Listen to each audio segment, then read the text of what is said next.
Alright जी, सो absorption costing part two. हमारी part one के अंदर बात हो गई थी कहाँ तक, ओवरहेड की अपोर्शनमेंट तक हमने बात कर ली थी, जिसमें हमने कहा था कि वो ओवरहेड्स जो कि फैक्ट्री वाइड बेसिस पे मल्टीपल डिपार्टमेंट्स के थ्रू क्रिएट हो रहे होंगे, जिसमें हमने इलेक्ट्रिसिटी की बात करी थी कि इलेक्ट्रिसिटी का एक ऐसा ओवरहेड है जो कि हर डिपार्टमेंट के अंदर ही कुछ ना कुछ इलेक्ट्रिसिटी इस्तेमाल हो रही है, तो हर डिपार्टमेंट का कुछ ना कुछ कंट्रीब्यूशन है इन दी टोटल इलेक्ट्रिसिटी का ओवरहेड। तो हमें उस टोटल इलेक्ट्रिसिटी के ओवरहेड को डिफरेंट डिपार्टमेंट्स के अंदर अपोर्शन करना होगा, डिस्ट्रीब्यूट करना होगा using some suitable basis of apportionment, जिस पे हमने एग्जांपल देखी थी कि अगर 10 लाख का आपका टोटल इलेक्ट्रिसिटी का बिल है, which is comprising due to the 10,000 kilowatt hours जो कि आपकी फैक्ट्री ने इस्तेमाल किए हैं, और उसमें से हमने कहा था कि लेट से 5,000 किलोवाट आवर्स जो है वो प्योरली असेंबली डिपार्टमेंट से आ रहे हैं। तो अब in order to figure out, in order to calculate कि कितनी अमाउंट इलेक्ट्रिसिटी के ओवरहेड की आपको असेंबली के डिपार्टमेंट के अंदर रिकॉर्ड करनी है, will simply do what,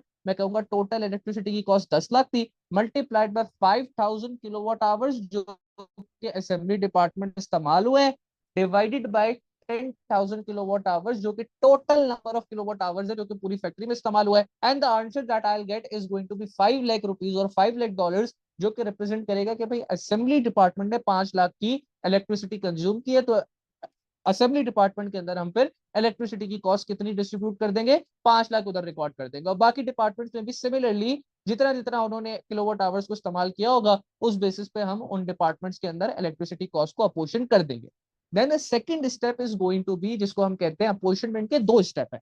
first one is primary apportionment, जिसके अंदर जो ओवरहेड फैक्ट्री वाइड बेसिस पे इंकर हो रहे थे हमने उनको उनके रिस्पेक्टिव डिपार्टमेंट्स के अंदर डिस्ट्रीब्यूट कर दिया using some suitable basis of apportionment. The second step, अब आपने जब उनको अपोर्शन कर दिया और पहले आपने एलोकेशन करी, फिर आपने जो फैक्ट्री वाइड बेसिस पे ओवरहेड इंकर हो रहे तो उनको अपोर्शन किया, तो यू विल गेट अ सब टोटल। अब तमाम ओवरहेड्स अपने रिस्पेक्टिव डिपार्टमेंट्स के अंदर पड़े हुए हैं। Now the second step will be to do secondary apportion, इसलिए थर्ड स्टेप है, पहला allocation, then primary apportionment and then secondary apportionment. And under secondary apportionment what we do, हम जितना भी ओवरहेड जो कि सर्विस डिपार्टमेंट के अंदर पड़ा हुआ था, जैसे कि आपका कैंटीन डिपार्टमेंट हो गया या स्टोर्स डिपार्टमेंट हो गया, उसके अंदर जितना भी ओवरहेड पड़ा हुआ होगा, it will be redistributed, it will be reapportioned among the production departments of the business, जिसमें आपका असेंबली आ गया, फिनिशिंग आ गया, या कटिंग डिपार्टमेंट आ गया, again on some suitable basis. तो अगर कैंटीन है तो कैंटीन की अगर टोटल जो ओवरहेड उसके डिपार्टमेंट में पड़ा हुआ है अगर वो 20,000 है, तो उस 20,000 को मैं बाकी 3 प्रोडक्शन डिपार्टमेंट में लेट से नंबर ऑफ एम्प्लॉयज की बेसिस पे डिस्ट्रीब्यूट करूंगा, कि मैं कहूंगा कि यार जो कैंटीन का ओवरहेड आ रहा है दैट इज मोर और less based on the number of people जो कि कैंटीन में आए, तो जिस डिपार्टमेंट में जितने ज्यादा लोग हैं उस डिपार्टमेंट में उतनी ज्यादा कैंटीन की ओवरहेड की रीअपोर्शनमेंट करी जानी चाहिए। Once I'll be done with the reapportionment, तमाम वो अपने तीनों प्रोडक्शन डिपार्टमेंट के अंदर आ जाएंगे, and that will be the total overhead for each and every department. ये आपका सबसे पहला काम होता है। ये जो पहला काम जो कि हमने एक तरीके से 3 स्टेप्स के अंदर ब्रेक डाउन करके किया है, the first one being allocation, second one being primary apportionment and third one being secondary apportionment. इसका पर्पस ये था कि तमाम ओवरहेड्स अपने रिस्पेक्टिव प्रोडक्शन डिपार्टमेंट्स के अंदर आ जाए, जहां पे यूनिट्स, जहां पे प्रोडक्ट्स एक्चुअली प्रोड्यूस हो रहे हैं। वंस आपके तमाम ओवरहेड उन एक्चुअल जहां पे प्रोडक्शन हो रही है उन प्रोडक्शन डिपार्टमेंट्स के अंदर आ जाते हैं, you are done with the first part. ठीक है, आपका ओवरहेड अपने रिस्पेक्टिव प्रोडक्शन डिपार्टमेंट्स के अंदर पड़ा हुआ है, लेकिन अभी कहानी खत्म बिल्कुल नहीं है। Now what is going to be my next step, in my next step I will calculate my overhead absorption rate. तो यहाँ पे जो अभी हुआ है प्राइमरी सेकेंडरी अपॉर्चुनिटी के थ्रू क्या हुआ है, हमारे जो तमाम ओवरहेड्स है, all the overheads will be accumulated in the production department, वो अपने रिस्पेक्टिव प्रोडक्शन डिपार्टमेंट के अंदर आ गए। ठीक है, now what is going to be the next step, in my next step I will be calculating a overhead absorption rate. अब sir overhead absorption rate कैसे निकलेगा, the formula that we'll use for overhead absorption rate is budgeted overhead, जो कि कौन से होंगे, जो कि वही ओवरहेड है जो कि आपके प्रोडक्शन डिपार्टमेंट के अंदर पड़ा हुआ है, जो आपने अभी पीछे सारा काम किया है ना, तो आपके जो ओवरहेड्स रिस्पेक्टिव अपने प्रोडक्शन डिपार्टमेंट के अंदर पड़े हुए हैं उसको हम क्या नाम दे रहे हैं, उसको हम नाम दे रहे हैं बजटेड ओवरहेड्स का, divided by budgeted activity level. अब ये एक्टिविटी लेवल यहाँ पे इंपॉर्टेंट है, क्योंकि ओवरहेड वाला काम तो आगे पीछे आप जो सारे स्टेप्स करके आए हो वहां पे हो चुका है। हर प्रोडक्शन डिपार्टमेंट का अपना रिस्पेक्टिव टोटल ओवरहेड आ चुका है, और हर प्रोडक्शन डिपार्टमेंट का अपना सेपरेट ओ ए आर, इस ओवरहेड एब्जॉर्प्शन रेट को हम लोग ओ ए आर भी कहते हैं, कैलकुलेट होगा। और इस सब जगहों पे आप देखोगे overhead recovery rate O R R भी कहा जाता है, which is overhead recovery rate. Recovery rate formula तो आपने समझ सुन लिया क्या है भाई, budgeted overhead divided by budgeted activity level. Budgeted overheads आपने देख लिया पीछे से हम किस तरीके से निकाल के लाए। अब डिपेंड करता है बजटेड एक्टिविटी लेवल क्या होगा। तो सुनिएगा, देखिए कुछ डिपार्टमेंट्स आपके ऐसे होते हैं which are more capital intensive, उनके अंदर मशीन्स का इस्तेमाल ज्यादा होता है, उनके अंदर मशीन आवर्स ज्यादा इस्तेमाल हो रहे होते हैं। और कुछ आपके प्रोडक्शन डिपार्टमेंट हो सकता है ऐसे हो जहां पे लेबर आवर्स का इस्तेमाल ज्यादा हो रहा हो। तो जब हम बजटेड एक्टिविटी लेवल की बात करते हैं ना, तो broadly we are talking about कि भाई क्या वो particular production department capital intensive है, वहां पे मशीन आवर ज्यादा इस्तेमाल हो रहा है, या वो डिपार्टमेंट लेबर इंटेंसिव है कि या वहां पर जो है लेबर आवर ज्यादा इस्तेमाल हो रहा है। अगर तो वो डिपार्टमेंट कैपिटल इंटेंसिव है, यानी कि मशीन आवर ज्यादा इस्तेमाल हो रहा है, तो हम बजटेड एक्टिविटी लेवल में किसको ले लेंगे? मशीन आवर्स को ले लेंगे। ठीक है, लेकिन अगर तो जिस डिपार्टमेंट की आप बात कर रहे हो वो लेबर इंटेंसिव है, यानी कि वहां लेबर आवर ज्यादा इस्तेमाल हो रहा है, तो फिर आप बजटेड एक्टिविटी लेवल के अंदर मशीन आवर नहीं लोगे, बल्कि आप उसके अंदर फिर लेबर आवर्स लोगे। और इसकी मैं भी आपको एग्जांपल बताता हूँ। जैसे कोई बच्चा पूछे कि सर क्या मेंशन होगा कि डिपार्टमेंट कैपिटल इंटेंसिव है, लेबर इंटेंसिव है? नहीं, मेंशन नहीं होगा, लेकिन आपके पास इंफॉर्मेशन कुछ इस तरीके से गिवन होगी। आपके पास लेट्स से मैं कहता हूँ इंफॉर्मेशन होगी, एक डिपार्टमेंट है, लेट्स से असेंबली डिपार्टमेंट है, और असेंबली डिपार्टमेंट के अंदर ना उसने एक्टिविटीज दी हुई होंगी।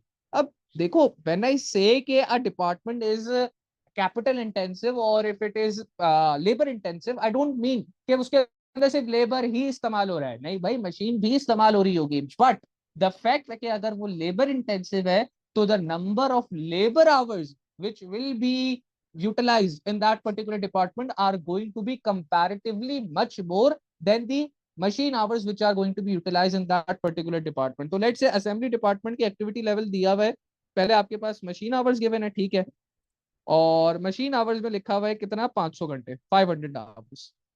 और नीचे ही आपके पास लेबर आवर्स गिवन है, और लेबर आवर्स के अंदर आपके पास गिवन है 10,000 घंटे। तो अब इवन सवाल आया नहीं कि वो डिपार्टमेंट कैपिटल इंटेंसिव है या लेबर इंटेंसिव है, but you can clearly see कि लेबर आवर्स का इस्तेमाल इस डिपार्टमेंट में कंपैरेटिवली बहुत ज्यादा है as so in fact we can say कि भाई ये डिपार्टमेंट क्या है? लेबर इंटेंसिव डिपार्टमेंट है। एंड हेंस सो आप जो बजट एक्टिविटी लेवल यहाँ ओवरहेड एब्जॉर्प्शन रेट निकालते हुए इस्तेमाल करोगे, वो कौन सा यूज कर लोगे इस डिपार्टमेंट के लिए? वो आप लेबर आवर्स की बेसिस वाला इस्तेमाल कर लो। So OAR can be calculated as budgeted overhead for that particular department divided by budgeted activity level, which can be your machine hours or it can be your labor hours, depending upon के वो department जो है वो machine capital intensive है या फिर वो department जो है वो लेबर इंटेंसिव है। तो ये OAR निकल के आ गया, और OAR जब निकल कर आएगा तो आप उसको किस तरीके से लिखोगे? Let's say for sake of example मैं आपसे कहता हूं कि आपके इस असेंबली डिपार्टमेंट के जो ओवरहेड थे वो $1,00,000 था, ठीक है, और आपके जो लेबर आवर है, because we can clearly see कि ये लेबर इंटेंसिव है, तो हम डिनोमिनेटर के अंदर लेबर आवर्स को ही रखेंगे, मशीन आवर्स को नहीं रखेंगे, वो 10,000 है। तो 1 lakh divided by 10,000 that gives me $10 का OAR, $10 का ओवरहेड एब्जॉर्प्शन रेट। लेकिन मैं इसको सिर्फ $10 नहीं लिखूंगा, मैं इसको लिखूंगा $10 पर लेबर आवर्स। अब ये जो OAR निकल के आया, देखो फॉर्मूला तो सबको याद हो जाता है और सब निकाल भी लेते हैं, लेकिन असल जो अंडरस्टैंडिंग आपने बनानी है कि जब मैं बजटेड ओवरहेड्स को डिवाइड कर रहा हूं बजटेड एक्टिविटी लेवल से for any particular production department, तो ये जो फिगर आ रही है ये फिगर किस चीज को बता रही है? तो व्हेन आई गेट दिस $10 पर लेबर आवर, ये पर लेबर आवर लिखना बहुत इंपॉर्टेंट है। क्यों बहुत इंपॉर्टेंट है? क्योंकि इसका मार्क होता है। ओ यार, अगर 2 मार्क का आता है तो 1 मार्क फिगर का होता है और दूसरा मार्क होता है कि आप ये एक्टिविटी लेवल स्पेसिफाई कर रहे हो कि नहीं कर रहे हो, क्योंकि इट शोज योर कॉन्सेप्ट कि भाई OAR, अब जो ओवरहेड एब्जॉर्प्शन रेट यहाँ निकला है $10 पर लेबर आवर का, इसका मतलब क्या है? इसका मतलब ये है कि जब भी लेट्स से हम असेंबली डिपार्टमेंट के लिए बात कर रहे हैं, तो अगर उसका OAR आपके पास $10 पर लेबर आवर निकल के आया, तो इट रिप्रेजेंट्स कि जब भी असेंबली डिपार्टमेंट के अंदर, सुनिएगा बात, हमारा मसला क्या था? देखो मसला अपने दिमाग में रखना, मसला ये था कि we were not able to identify कि जब भी एक यूनिट ऑफ चेयर बन रही है या एक यूनिट ऑफ अ प्रोडक्ट बन रहा है, तो उसके ऊपर एग्जैक्टली ओवरहेड कितना खर्च हो रहा है, इलेक्ट्रिसिटी कितनी खर्च हो रही है, आपका जो फिक्स कॉस्ट की लेबर है वो कितनी खर्च हो रही है, जो फिक्स मटेरियल है वो कितना खर्च हो रहा है। तो वो इशू था। उस इशू को रिजॉल्व करने के लिए हमने जब OAR निकाला, तो ये OAR रिप्रेजेंट कर रहा है कि whenever the labor works whenever the labor works 1 hour in assembly department, क्योंकि हम असेंबली डिपार्टमेंट की बात कर रहे हैं यहाँ पे, इन assembly department it incurs it incurs an overhead of $10।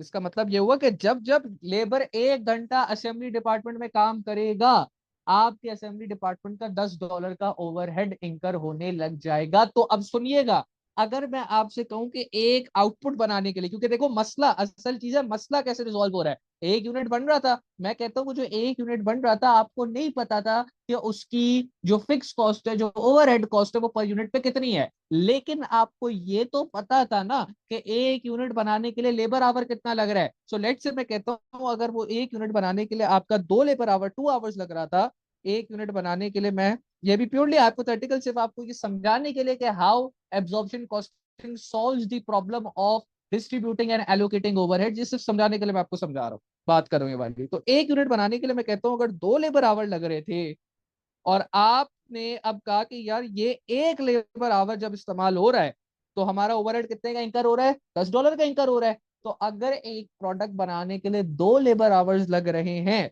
तो उस प्रोडक्ट के ऊपर जो ओवरहेड चार्ज होना चाहिए, वो ओवरहेड कितना चार्ज होना चाहिए भाई?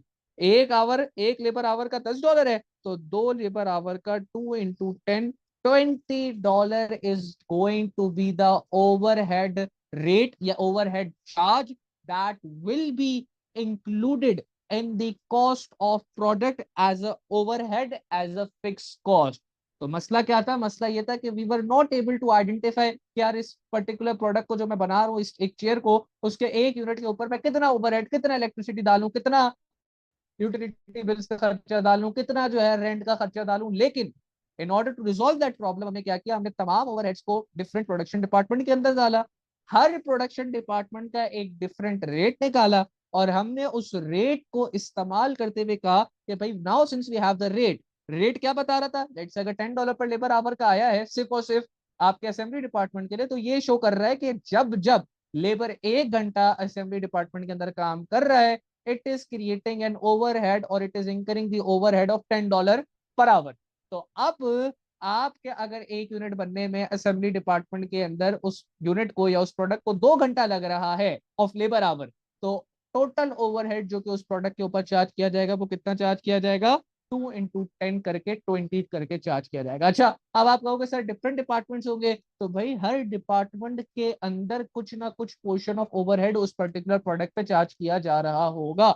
ये तो अभी मैंने सिर्फ समझाने के लिए, मैं कहता हूँ कि लेट्स अज्यूम सिर्फ एक ही जो है ना अभी डिपार्टमेंट एग्जिस्ट करता है, एक ही डिपार्टमेंट एग्जिस्ट कर रहा है, और उसका वो यार यहाँ पे निकाला, और प्रोडक्ट सिर्फ उसी एक डिपार्टमेंट से जो है ना होके जा रहा है, और वहां पे एक प्रोडक्ट बनाने के लिए लेबर के 2 घंटे लग रहे हैं, एंड द OAR इज $10 पर लेबर आवर। तो अब उसके ऊपर ओवरहेड उस प्रोडक्ट पे कितना चार्ज होगा?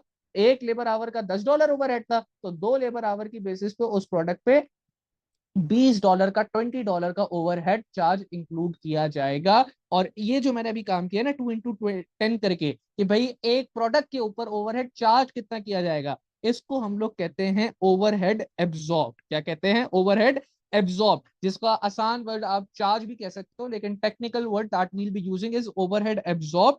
और ओवरहेड एब्जॉर्ब का क्या मतलब है? देखो सबसे पहले OAR का मतलब समझना इंपॉर्टेंट था, कि अगर OAR $10 पर लेबर आवर आ रहा है, अच्छा लेट से कोई और फिगर भी मैं कहूँ $5 पर मशीन आवर आ रहा है, तो इसका क्या मतलब है कि जब जब उस पर्टिकुलर डिपार्टमेंट के अंदर मशीन 1 घंटा चली है, तब तब $5 $5 का ओवरहेड इंकर हुआ है। तो अगर एक यूनिट बनाने के लिए आपकी मशीन 10 घंटा चल रही है, तो उस एक यूनिट के ऊपर 5, जो कि 1 आवर का लेबर हेड का चार्ज आया था, रेट आया था, मल्टीप्लाई बाय 10 करोगे तो $50 का उस एक प्रोडक्ट के ऊपर ओवरहेड चार्ज इंक्लूड किया जाएगा, जिसको हम लोग ओवरहेड एब्जॉर्ब भी कहते हैं, विच is OAR।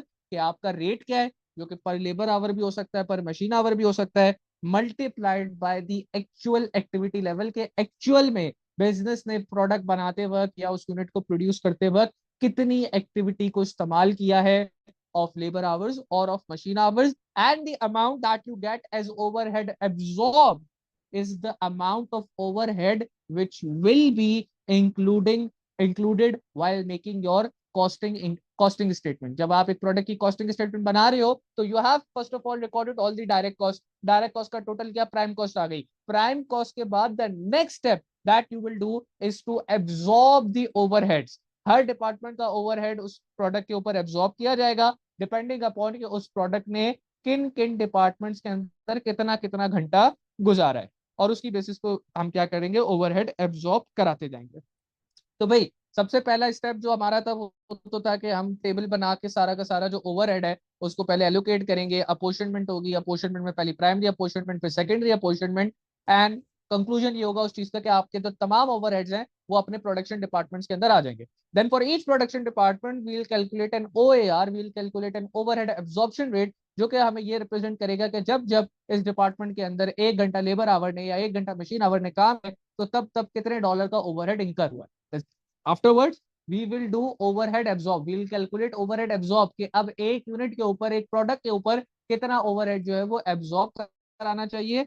The formula to which is OAR, कि आपका रेट कितना था multiply by actual activity level के उस प्रोडक्ट ने बनने में कितना टाइम लिया, लेबर का 1.5 घंटा लिया, 2 घंटा लिया, 2.5 घंटा लिया, जितना भी घंटा लिया आप उस घंटों को से मल्टीप्लाई करा दोगे तो you will get what, you will get your overhead absorb. लेकिन एक बात का ख्याल रखना है आपने कि अगर आपका लेबर आवर पे OAR अगर आपका लेबर आवर पे बेस्ड है तो आप एक्चुअल एक्टिविटी लेवल भी लेबर आवर वाला ही रखोगे। आप ये नहीं करोगे कि लेबर आवर आपने OAR निकाला लेबर आवर की बेस पे और एक्चुअल एक्टिविटी लेवल आप मशीन आवर वाला ले लो। No, that would be not. Even अगर आप कॉमन सेंस इस्तेमाल करो तो वो बात बिल्कुल गलत है कि अगर आप सेम उससे मल्टीप्लाई कराना चाह रहे हो, आप ओवरहेड अगर OAR निकाल के बैठे हुए हो और वो OAR आपको बता रहा है कि भाई 1 घंटा जब लेबर ने काम किया तो you incurred an overhead of $10, तो अब आप कहते हो कि मशीन ने अगर 5 घंटा काम किया तो 10 × 5 करा के $50 का ओवरहेड अगर चार्ज कर दो तो दैट वुड बी सेंसलेस। तो एक चीज का जिसका आपने ख्याल रखना है कि अगर आपका OAR जब निकालते वक्त अगर आपने एक्टिविटी लेवल लेबर आवर इस्तेमाल किया है तो आप एक्चुअल एक्टिविटी लेवल से जब उसको मल्टीप्लाई कराओगे तो एक्चुअल एक्टिविटी लेवल भी लेबर आवर की ऊपर ही बेस्ड होना चाहिए, and then you will get your overhead absorb. Afterwards जो हमारा कह लो कि मोर और लेस फाइनल स्टेप होता है इन दिस एब्जॉर्प्शन कॉस्टिंग, वो होता है, अब देखो जो OAR निकला है, what is the formula for OAR, it's budgeted overheads divided by budgeted activity level. तो यानी कि आपका जो ये एब्जॉर्प्शन रेट निकल के आया है that is a budgeted rate, that is not the actual rate. हो सकता है एक्चुअल रेट इससे वेरी कर रहा हो, थोड़ा बहुत डिफरेंट हो, और हमेशा थोड़ा बहुत कुछ ना कुछ डिफरेंट आएगा उसके अंदर, क्योंकि अगर आपने सोचा था कि मेरा ओवरहेड 10,000 का होगा और एक्टिविटी लेवल से 1,000 आवर्स होंगे, तो हो सकता है एक्चुअल के अंदर आपका ओवरहेड 12,000 का हो जाए और आवर्स जो है वो 1,000 ही रहे। क्वाइट अ पॉसिबल थिंग ना भाई, क्या पता इन्फ्लेशन आ जाए, प्राइसेस फ्लक्चुएट कर जाए, कोई चीज महंगी हो जाए, आपकी एक्टिविटी लेवल के अंदर ऊंच नीच आ जाए, कुछ भी आ सकता है। So that is why we say कि जो आपका OAR है वो तो बजटेड बेसिस पे आपने कैलकुलेट किया है, और आपका जो एक्चुअल एक्टिविटी भाई लेवल है बजटेड या ओवरहेड कैसे निकलता है? बजट, बेटा ये तो सारी बात मैंने ऊपर अभी की है ना, ये तो सारी एलोकेशन की बात हमने करी, एलोकेट करो, अपोर्शन करो, प्राइमरी अपोर्शनमेंट, सेकेंडरी अपोर्शनमेंट, तो हमने कहा था कि तमाम आपके ओवरहेड, जिसको मैंने अंडरलाइन भी किया कि आपके तमाम overheads will be accumulated in production department, तो ये आपको हाँ। बजटेड ओवरहेड्स ही हो, या आपके एक्चुअल अच्छा, ओवरहेड्स नहीं होंगी, ये आपके बजटेड ओवरहेड्स ही होंगे। इसे हम ORR ठीक भी है, कहते हैं। बिकॉज कॉस्टिंग के क्या, इसे हम ORR भी कहते हैं। नहीं नहीं, वो तो इसको जो आप budgeted overhead divided bye budget activity level जब आप कर लोगे तो अच्छा। उसको जो OAR को आप ORR कहते हो। अच्छा, तो ये एरो शायद मैंने बनाया तो इस वजह से समझ रहे हो, हाँ OAR को जो है हम ORR भी कहते हैं। मैं इसको इस सही तरीके है। से कर लेता हूँ, ठीक है, तो बजटेड ओवरहेड को ORR नहीं कहते, OAR को हम ORR भी कह सकते हैं, ओवरहेड रिकवरी। अच्छा, सो दैट जो लास्ट बात मैं कर रहा था कि भाई आपने जब ओवरहेड एब्जॉर्ब कराया तो क्योंकि your OAR was based on budgeted figures, your OAR was based on budgeted overheads and budgeted activity level, तो आपका OAR भी बजटेड आ रहा है। नाउ अब जब आप ओवरहेड एब्जॉर्ब कराते हो तो जरूरी नहीं है कि वो ओवरहेड एब्जॉर्ब राइटली आपने एब्जॉर्ब करा दिया हो। क्या पता आपका एक्चुअल ओवरहेड जो बाकी एक प्रोडक्ट बनाने में लग रहा है वो कम हो, because costing needs to be done before the actual results come out. आप अपना प्रोडक्ट बनाते बाद में हो, उसकी एक्चुअल कॉस्ट बाद में करते हो, और कस्टमर को सेलिंग प्राइस पहले कोट करते हो। ऐसे मैंने आपको कल सुजुकी स्विफ्ट की एग्जांपल भी दी थी कि गाड़ी अभी बनी नहीं, लेकिन कस्टमर से आप बुकिंग लेना स्टार्ट कर देते हो।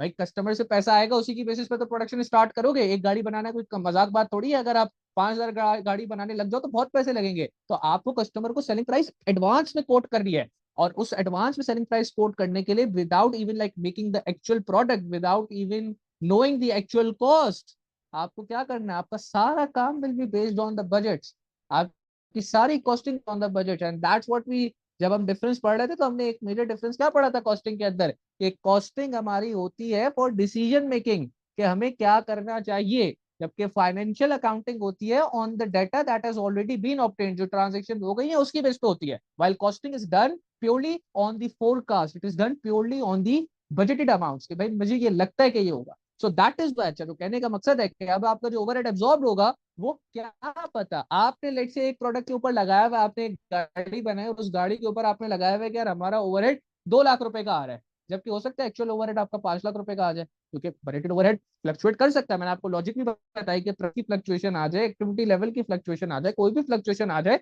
आपका एक्चुअल ओवरहेड ज्यादा भी हो सकता है, कम भी हो सकता है। अब अगर आपका एक्चुअल ओवरहेड ओवरहेड एब्जॉर्ब के मुकाबले, यानी आपने जो अपने प्रोडक्ट के ऊपर एज अ बिजनेस प्रोडक्ट के ऊपर जो ओवरहेड एब्जॉर्ब करवाया, चार्ज किया in order to get the total costing of that product, वो था लेट से 2 लाख रुपए। एक्चुअल ओवरहेड जो आपने जब पूरा प्रोडक्शन रन किया, गाड़ी बन के आपकी बिक गई, और जब आपके पास एक्चुअल रिजल्ट आया तो आपको पता चला यार ओवरहेड तो हमारा 5 लाख का लगा था। So that shows what, that shows कि भाई आपका एक्चुअल ओवरहेड अगर ज्यादा है और आपने जो ओवरहेड प्रोडक्ट के ऊपर चार्ज किया वो कम है, तो your overheads were under absorb. उसको हम क्या कहते हैं कि आपके ओवरहेड्स क्या थे, अंडर एब्जॉर्ब थे। आपने अपने ओवरहेड्स को कम अमाउंट से चार्ज किया, जबकि आपको एक्चुअल में चाहिए था कि आप ज्यादा अमाउंट से चार्ज करते। और there will always be some sort of under absorption या फिर ओवर एब्जॉर्प्शन, क्या आपने 2 लाख का ओवरहेड चार्ज कर दिया था, जबकि आपका प्रोडक्ट का जो एक्चुअल ओवरहेड था वो तो सिर्फ 1 लाख रुपए था। तो अब आपने क्या कर दिया, आपने ओवर एब्जॉर्ब कर दिया, आपने ओवरहेड को ज्यादा चार्ज कर दिया। ओवर एब्जॉर्प्शन भी प्राइसेस को जो है आपकी लेस कंपेटिटिव बनाती है, एंड अंडर एब्जॉर्प्शन भी आपकी प्राइसेस को लेस कंपेटिटिव बनाती है। कैसे सर, भाई अगर आपने ओवरहेड ज्यादा चार्ज कर दिया एक प्रोडक्ट के ऊपर, जैसे मैंने बात की कि आपका 2 लाख का ओवरहेड आप चार्ज करके बैठे हो, जबकि एक्चुअल में 1 लाख का था, तो अगर कोई आपका कंपैटिटर जिसकी कॉस्टिंग अच्छी हुई और उसका जो ओवरहेड चार्ज है और जो एक्चुअल ओवरहेड इंकर है उसमें इतना डिफरेंस नहीं हुआ, तो that competitor will be able to quote better and more competitive prices in the market. तो फिर आपका प्रोडक्ट कोई क्यों लेने आएगा, वो कंपैटिटर का प्रोडक्ट ले जाएगा। इसी वजह से कॉस्टिंग भी बिजनेसेस के अंदर फाइनेंशियल अकाउंटिंग जितनी ही इंपॉर्टेंट है। इनफैक्ट अगर मैं बिजनेस लाने की बात करूं, बिजनेस चलाने की बात करूं, तो बिजनेस देखो, आप फाइनेंशियल अकाउंटिंग में जो पढ़ रहे थे दैट इज कि भाई ये हो गया, ये सेल्स रेवेन्यू आ गया, ये कॉस्ट आ गई, मैं इसका प्रॉफिट निकाल लूं। कॉस्टिंग के अंदर you are trying to forecast, और फोरकास्ट की बेसिस पे आप कॉस्टिंग स्टेटमेंट बना के सेलिंग प्राइस कोट कर रहे हो, जिसके ऊपर डिपेंड करेगा कि आपका प्रोडक्ट कितना बिकता है, ज्यादा बिकता है, कम बिकता है, या बिल्कुल नहीं बिकता, या बहुत ज्यादा शॉर्टेज आपके प्रोडक्ट की हो जाए तो बिक जाए। तो अंडर और ओवर एब्जॉर्प्शन, लेकिन क्या सर इसको एलिमिनेट कर सकते हैं? हाँ, आप अपनी फोरकास्ट बेहतर रखो, बजट बेहतर तरीके से बनाओ तो कम हो सकती है, लेकिन क्या सर हम अंडर और ओवर एब्जॉर्प्शन को कंप्लीटली एलिमिनेट कर सकते हैं? तो दैट इज नॉट पॉसिबल, क्योंकि at the end of the day the OAR that you will be calculating is on budgeted activity level and it is based on budgeted overheads. तो अगर आपका OAR ही budgeted levels पे calculate हुआ है तो आपका ओवरहेड एब्जॉर्ब के अंदर और जो एक्चुअल ओवरहेड है उसके अंदर फर्क आएगा। Now the formula to calculate under या ओवर एब्जॉर्प्शन, वो हमने बात कर ली कि आप एक्चुअल ओवरहेड को ओवरहेड एब्जॉर्ब से माइनस कराओगे। अगर आपके एक्चुअल ओवरहेड ज्यादा है और ओवरहेड एब्जॉर्ब कम है, तो इट मींस के यू हैड अंडर एब्जॉर्प्शन, या आपके हम ये कहेंगे कि ओवरहेड अंडर एब्जॉर्ब थे। या अगर आपके एक्चुअल ओवरहेड जो है वो कम है और क्या कहते हैं आपका ओवरहेड एब्जॉर्ब ज्यादा था, तो वी विल से भाई आप द बिजनेस ऑपरेट्स ओवरहेड। और ओवरहेड एब्जॉर्ब निकालने का फॉर्मूला मैंने आपको ऑलरेडी बता दिया है, it's the OAR multiplied by the actual activity level. और फिर एक लास्ट थ्योरी का पार्ट जो अक्सर आता है, बहुत ज्यादा आता है, वो आता है कि भाई अंडर और ओवर एब्जॉर्प्शन के इफेक्ट्स बता दो, जो कि मैंने अभी आपके साथ डिस्कस कर भी लिए। पहली बात तो अंडर और ओवर एब्जॉर्प्शन होगी कब, कि या तो आपका प्राइस के अंदर फ्लक्चुएशन आ जाए या आपके एक्टिविटी लेवल के अंदर फ्लक्चुएशन आ जाए। आपने सोचा था कि एक प्रोडक्ट बनाने के लिए लेबर को लगेगा 2 घंटा, एक्चुअल में एक प्रोडक्ट बनाने के लिए लेबर को लग गया 4 घंटा। अगर ये फ्लक्चुएशन आ गई एक्टिविटी लेवल के अंदर, तो जाहिर सी बात है आपका ओवरहेड एब्जॉर्ब जो है और जो एक्चुअल ओवरहेड है उसके अंदर आसमान जमीन का फर्क आ जाना है। तो ओवरहेड ओवर एब्जॉर्ब या अंडर एब्जॉर्ब कब होगा, या तो प्राइसेस के अंदर फर्क आ जाए या एक्टिविटी लेवल के अंदर फर्क आ जाए। सिमिलरली इसकी इंप्लीकेशन क्या होगी, तो अगर तो आपका ओवरहेड क्या कहते हैं, मैं कह लूं अंडर एब्जॉर्ब्ड है, आपने कॉस्ट को कम अमाउंट से चार्ज किया हुआ है, तो आपके प्रोडक्ट की सेलिंग प्राइस कंपैरेटिवली क्या होगी, लो होगी। जब आपके प्रोडक्ट की कंपैरेटिवली सेलिंग प्राइस लो होगी और आपने कॉस्ट को ही सही से नहीं चार्ज किया हुआ होगा, तो आप यानी कि आप अपना प्रोडक्ट लॉसेस में बेच रहे हो, आपने कॉस्ट को ही सही से अकाउंटिंग नहीं किया हुआ, तो आपका प्रोडक्ट बिक तो जाएगा मार्केट के अंदर क्योंकि आप कम प्राइस में बेच रहे होगे, लेकिन you will still be incurring losses क्योंकि आप अपने प्रोडक्ट को लॉस में बेच रहे हो। और अगर तो आपके ओवरहेड ओवर एब्जॉर्ब्ड होते, यानी कि आपने कॉस्ट को ज्यादा चार्ज किया हुआ होता, तो फिर आपकी सेलिंग प्राइस भी ज्यादा होती। जब आपकी सेलिंग प्राइस ज्यादा होती, आपकी जो प्रोडक्ट है उसकी कॉम्पिटेंसी खत्म हो जाती है, आपका प्रोडक्ट ही इनकम्पेटिटिव हो जाता मार्केट के अंदर, तो आपका प्रोडक्ट बिकना ही नहीं था। And again you will be facing what, you will be facing losses. तो ये अंडर और ओवर एब्जॉर्प्शन के हमने देख लिया कि भाई रीजंस क्या है और इसका इम्पैक्ट क्या होगा। And one last theory for absorption costing is कि उसकी लिमिटेशन क्या है। सबसे एक लिमिटेशन तो अब इतनी देर से जब भी हम बात करते हैं ना ओवर और अंडर एब्जॉर्प्शन की, सो that is very critical for any business following absorption costing. और उसका जो सबसे बड़ा जो लिमिटेशन है वो क्या है, कि it is based on budgeted data which में lead to inaccurate absorption rate. अगर एब्जॉर्प्शन रेट इनएक्यूरेट आ गया तो ओवरहेड एब्जॉर्ब भी आपके इनएक्यूरेट निकलेंगे, which will lead to significant amounts of under absorption और over absorption. And under either of the cases, under का एब्जॉर्प्शन भी अगर ज्यादा हो जाए या ओवर एब्जॉर्प्शन भी ज्यादा हो जाए, business will eventually be facing losses. It is not useful for short term decision making। अच्छा, absorption costing अगर आप पूरा का पूरा देखो तो it is based on fixed cost। मैंने शुरू से लेके एंड तक, चाहे मैं एलोकेशन की बात कर रहा था, अपोर्शनमेंट के अंदर प्राइमरी सेकेंडरी अपोर्शनमेंट, वो सारा ओवरहेड से रिलेटेड था। ओएआर भी ओवरहेड्स के लिए निकाल रहा हूँ, ओवरहेड एब्जॉर्ब करा रहा हूँ, तमाम की तमाम जो डिस्कशन है वो ओवरहेड पे बेस्ड है। And in costing we have this assumption कि भाई आप अपनी फिक्स कॉस्ट को चेंज नहीं कर सकते। बिजली का बिल जितना आना है वो आएगा, आपका रेंट जितना आपको पे करना है, जो डिस्कशन हो गई है वो आपको पे करनी पड़ेगी, दैट इज नॉट चेंजेबल। तो अब अगर आप इतनी मेहनत भी कर रहे हो लेकिन आप उसको उन कॉस्ट को चेंज नहीं कर सकते। आप ये नहीं कह सकते कि यार मैं अगर एब्जॉर्प्शन कॉस्टिंग इस्तेमाल करूंगा तो I be able to like minimize my cost. No, that's not what absorption costing is doing. The ultimate goal or the ultimate objective of absorption costing is just to resolve the problem। What was the problem? कि भाई आपको पर unit के ऊपर, पर product के ऊपर ये नहीं पता चलता था कि यार मैं कितना ओवरहेड चार्ज करूं। तो absorption costing will resolve that problem of yours, but it will not help you in decision making, क्योंकि आपके पास एब्जॉर्प्शन कॉस्टिंग का मेथड लगा के ओवरहेड की कॉस्ट निकल के आ गई कि यार अच्छा एक यूनिट के ऊपर इतना ओवरहेड चार्ज होना चाहिए, सो that is it, charge it, that is it. वो अब आपको ये नहीं बताएगा कि इसको कम कैसे कर लो, ज्यादा कैसे कर लो। नो, बिकॉज प्रोडक्शन की जो फिक्स कॉस्ट होती है वो हम कहते हैं कि ओवरहेड आपकी फिक्स्ड है और वो सेम ही रहेंगे, तो it is not going to help you in decision making, it you can't change it. आप ये नहीं कर सकते कि यार मैं किसी तरीके से एब्जॉर्प्शन कॉस्टिंग यूज कर रहा हूं तो ओवरहेड को थोड़ा सा चेंज कर लूं तो मेरी कॉस्टिंग बेहतर हो जाए। नहीं, you can't change it, they are going to remain fix, they are going to remain same. Then it can artificially inflate profits when there are changes in inventory's value। अच्छा, एक बात जो ऊपर रह गई है which is very very important, यहाँ पे बात रह गई थी, आपके एब्जॉर्प्शन कॉस्टिंग के अंदर जो बिजनेसेस एब्जॉर्प्शन कॉस्टिंग फॉलो कर रहे होते हैं, they value their inventory at the total cost of production. लिख लो इस बात को अपने पास, businesses which follow absorption costing value their inventory at full cost of production slash total cost per unit. वो टोटल कॉस्ट पर यूनिट पे अपनी इन्वेंट्री को वैल्यू कर रहे होते हैं। What do you mean by total cost per unit और what do you mean by full production cost? देखो, आपके पास ना जो कॉस्ट है वो 4 हिस्से में डिवाइडेड होती है। पहली आपकी प्रोडक्शन कॉस्ट। प्रोडक्शन कॉस्ट की दो कैटेगरीज है, प्रोडक्शन कॉस्ट वेरिएबल भी होती है जिसमें आपका डायरेक्ट मटेरियल डायरेक्ट लेबर आ जाता है, और प्रोडक्शन कॉस्ट आपकी फिक्स भी होती है जिसमें आपके indirect material, indirect labour, electricity, rent, depreciation वगैरह के खर्चे आ जाते हैं। फिर इसी तरीके से आपकी एक नॉन प्रोडक्शन कॉस्ट होती है, और नॉन प्रोडक्शन कॉस्ट वो कॉस्ट है जिसका प्रोडक्शन से कोई लेना देना नहीं है, सच एज वो भी अगर वेरिएबल है तो लेट से आपका सेलिंग कमीशन वेरिएबल हो गया, आप कहते हो 1 यूनिट बेचोगे तो मैं 2 रुपए दूंगा, 2 यूनिट बेचोगे तो मैं 4 रुपए दूंगा। So that's a non production variable cost. Similarly आपकी कुछ नॉन प्रोडक्शन कॉस्ट फिक्स भी होती है। लेट्स आपके एक एडवर्टाइजमेंट कैंपेन है, एडवर्टाइजमेंट कैंपेन अगर आप 5 लाख रुपए पर मंथ पे चला रहे हो तो that is a fix marketing cost. Similarly आपके कोई एडमिनिस्ट्रेटिव एक्सपेंसेस है जिनका लेट्स से प्रोडक्शन से कोई लेना देना नहीं है, तो that is again a non production cost. But when we say we want to value inventory under the absorption costing method, तो under the absorption costing method आपकी इन्वेंट्री किस पे वैल्यू होगी? फुल कॉस्ट पर यूनिट पे, total production cost per unit के अंदर। When I say total production cost per unit, what I meant to say, या cost per unit या full cost per unit, it what I meant to say over here कि आप अपनी variable production cost भी लोगे पर unit के ऊपर, और वेरिएबल प्रोडक्शन कॉस्ट के साथ साथ you will B also including your fix production cost, your fix production cost. तो लेट से आपकी एक यूनिट की जो वेरिएबल कॉस्ट थी, वेरिएबल प्रोडक्शन कॉस्ट थी, वो 10 रुपए थी, डायरेक्ट लेबर डायरेक्ट मटेरियल सब मिला के, और फिक्स प्रोडक्शन कॉस्ट थी $20 पर यूनिट, और जो कि आपके इन्फ्लुएंस हुई है कहां से? That is your basically when I say fix production cost, what I am referring to?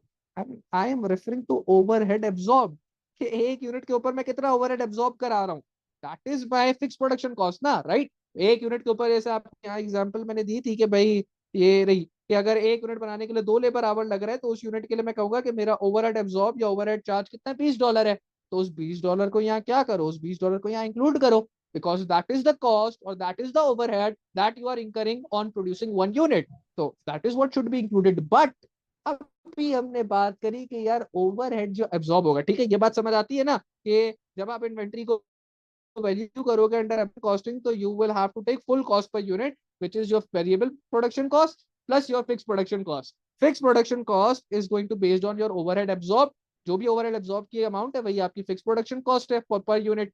अब लेकिन आपका जो ओवरहेड एब्जॉर्ब्ड है, वो हमने बात की कि यार या तो वो ओवर एब्जॉर्ब भी हो सकता है या फिर वो अंडर एब्जॉर्ब भी हो सकता है। लेट्स से मैं कहता हूं कि अगर मेरा ओवरहेड एब्जॉर्ब जो है वो ओवर एब्जॉर्ब्ड है, समझिएगा बात को, मैं कहता हूँ मेरी वेरिएबल प्रोडक्शन कॉस्ट $10 और मेरी फिक्स प्रोडक्शन कॉस्ट जो मैंने जैसे नीचे वाली एग्जांपल की फिगर इस्तेमाल करूं $20 थी, तो मेरे पर यूनिट की इन्वेंट्री की कॉस्ट $30 आ गई। और लेट्स से मैं कहता हूँ मेरी क्लोजिंग इन्वेंट्री के अंदर 100 यूनिट्स पड़े हुए, एंड अंडर एब्जॉर्प्शन कॉस्टिंग एक यूनिट की जो वैल्यू है वो $30 है। तो 100 × 30, ये मेरे पास निकल के आ गया क्या? 3,000 आ गया। ये आ गई क्लोजिंग इन्वेंट्री की वैल्यू। लेकिन लेट से जब एक्चुअल रिजल्ट आता है तो पता चलता है कि यार ये फिक्स प्रोडक्शन कॉस्ट जो ओवरहेड एब्जॉर्ब था, ये तो मैंने बहुत ज्यादा ओवर ओवर ओवर एब्जॉर्ब करवाया हुआ है। लेट से ये तो एक्चुअल ओवरहेड जो पर यूनिट पे आया वो तो सिर्फ मैं कह लेता हूँ $5 का आ गया, लेट से। तो फिर क्या हुआ आप जरा समझिएगा। अगर हमारे पास जब एक्चुअल रिजल्ट जो कि काफी महीने प्रोडक्शन रन होने के बाद आता है कि भाई एक्चुअल फिक्स प्रोडक्शन कॉस्ट तो पर यूनिट सिर्फ $5 थी, which makes inventory cost per unit of $15, और इसकी बेसिस पे अगर क्लोजिंग इन्वेंट्री कैलकुलेट होती तो 100 × 15, दैट वुड जस्ट बी $1,500। आधी अमाउंट का फर्क आ गया।